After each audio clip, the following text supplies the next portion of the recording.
मान लीजिए 800 रुपये तोला चांदी है, उसको हम 52.5 तोला से मल्टीप्लाई करते हैं तो तकरीबन 42,000 के आसपास अमाउंट आएगा। यानी किसी के पास उसकी ज़रूरत से ज़्यादा 42,000 रुपये रखे हैं और वो 1 साल हो गया रखे उसके किसी काम नहीं आ रहे, तो उस पर ज़कात फ़र्ज़ है। उसमें से 2.5% सिर्फ अल्लाह की राह में खर्च करना होगा। मान लीजिए अगर किसी इंसान के पास 7.5 तोला सोना है और मान लीजिए 1 तोला 62,000 रुपये का है, उसको अगर हम 7.5 से मल्टीप्लाई करते हैं तो टोटल अमाउंट बैठेगा 4,65,000 और उसका 2.5% 11,500 रुपये बैठेगा, जो उसको अल्लाह की राह में खर्च करना पड़ेगा। इसी तरह हम हिसाब लगा सकते हैं, किसी के पास अगर 40 बकरियां हैं या उसके बराबर का पैसा है, या फिर अगर किसी के पास 5 ऊँट हैं और उसके बराबर का पैसा है, तो टोटल अमाउंट का 2.5% उसको अल्लाह की राह में खर्च करना होगा। या किसी के पास थोड़ी चांदी और थोड़ा सोना है और उसको मिला जुला कर इतनी रकम बनती है कि 52.5 तोला चांदी के बराबर पैसे बनते हैं, तो उस पर भी 2.5% ज़कात उसको देनी होगी। और अगर किसी के पास कोई फ्लैट है जिसको उसने किराए पे छोड़ रखा है और उससे जो इनकम हो रही है वो उसकी ज़रूरत से ज़्यादा है,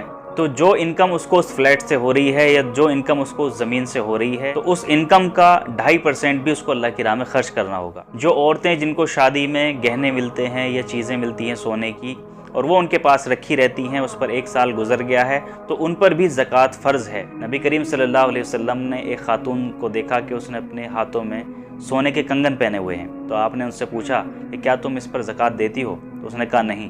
तो नबी करीम सल्लल्लाहु अलैहि वसल्लम ने उससे पूछा कि क्या तुम्हें अच्छा लगेगा कि क़यामत के दिन जहन्नम की आग के कड़े आपको पहनाए जाएं, जेवर आपको पहनाए जाएं? यानी इससे बात मालूम हुआ कि अगर किसी औरत के पास इतना सोना है या इतनी चांदी है और उस पर 1 साल गुजर चुका है, तो उस पर 2.5% ज़कात फ़र्ज़ हो गई है, उसको देना उसको फ़र्ज़ है, मैंडेटरी है। अगर वो ज़कात देने से इनकार करती हैं तो वो अल्लाह की पार्टी यानी इस्लाम जमात में रहने के काबिल नहीं है। ना वो मोमिना हो सकती हैं, ना मोमिनों की दोस्त हो सकती हैं। अल्लाह रब्बुल इज़्ज़त ने फरमाया कि जो लोग सोने और चांदी जमा करके रखते हैं और उनको अल्लाह की राह में खर्च नहीं करते, तो उन सोने और चांदी पर जहन्नम की आग दहकाई जाएगी और उनकी पीठों पर, उनकी पेशानियों पर उसको दागा जाएगा और उनसे कहा जाएगा कि ये थी वो दौलत जो तुमने अपने लिए जमा करके रखी।